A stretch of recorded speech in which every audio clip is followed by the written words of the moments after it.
అసమానమైన వాడు అవమానపరచడు నిన్ను. ఓటమి ఎరుగని మన దేవుడు ఓడిపోనివ్వడు నిన్ను.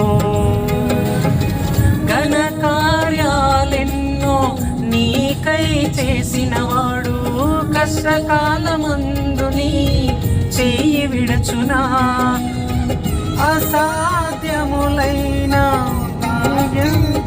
వాడు నిన్ను చెయ్యి విడచునా. సియోను దేవుడే నన్ను సిగ్గుపడనివ్వడు. కనికర పూర్ణుడే నీ కన్నీరు తుడచును. సియోను దేవుడే నన్ను సిగ్గుపడనివ్వడు. కనికర పూర్ణుడే నీ కన్నీరు తుడచును.